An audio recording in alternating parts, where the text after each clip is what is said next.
Mayor, dito sa infra projects, Mayor, magsugod ta sa kalambuan, kumusta man ang dagan sa mga infrastructure projects nining higayon na nga gibubo sa tumbutan nga Congressman Ando Wagnal dinhi sa ganung distrito, particular dinhi sa lungsod sa Sinakaban. Well, salamat dyan ngayon mo nang pangutana, no? Kay ako kanang magarbuhon kong mo report nga sa pagpaningkamot sa ato ang pinalanggang Congressman Ando Wagnal sa iyang pagpaningkamot medyo nasulbad, natagan gid og mga solusyon ang ato ang problema, especially sa infrastructure projects. Labi na gid ang kadalanan paingon ngadto sa kabukiran, no. Sa last year 2025, niabot gid og 677 million pesos ang nabubo nga proyekto sa atong pinalanggang Congressman Ando dinhi sa Sinakaban lang, no. So doon ay gamay na nabili na nga 95%, 90%, pero finishing touches na lang.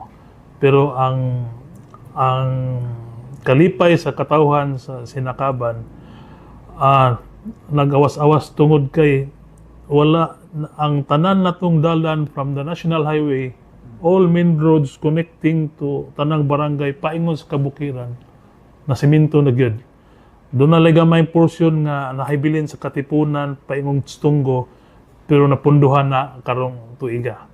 So mo na dako na itong ikalipay, especially ang mga katawhan sa upland barangays. Dali na lang kayo ang paabot sa ilahang mga abot diri sa ato ang merkado.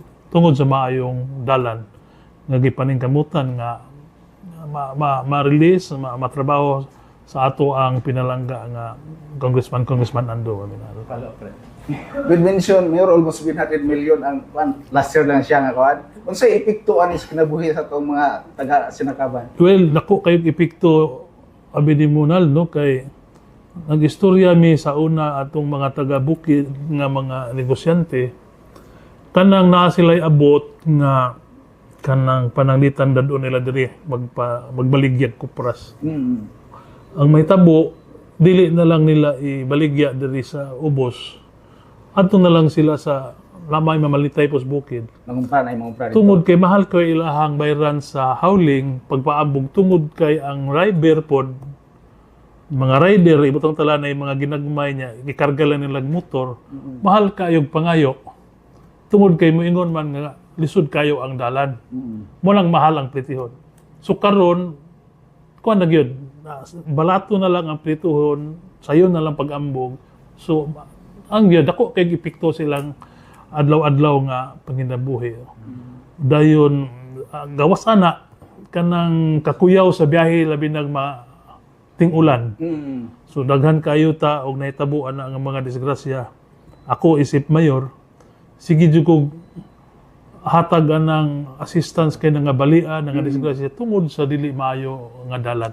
Kani adto panahon kato wala pa nang simento. Pero simento na mo tugingan mo hayahay na kaayo. Ayahay na mo nang kita pod magsige lang po tag pahinumdom sa mga especially sa mga batanon kay kusog pod kay magpadagan og motor. So but sa kadaghanan sa kinatibukan dako jud kaayo ang advantage o kaayuhan nga gihatag ang maong mga proyekto. Bagay na ko mapabot gan ta sa mga kaigsuon kay namo kay mga kato anti-development comments pa ato mga dili kayo nakayon sa grupo sa Team Asinso nga sa amo nang dalan nga di man makaon.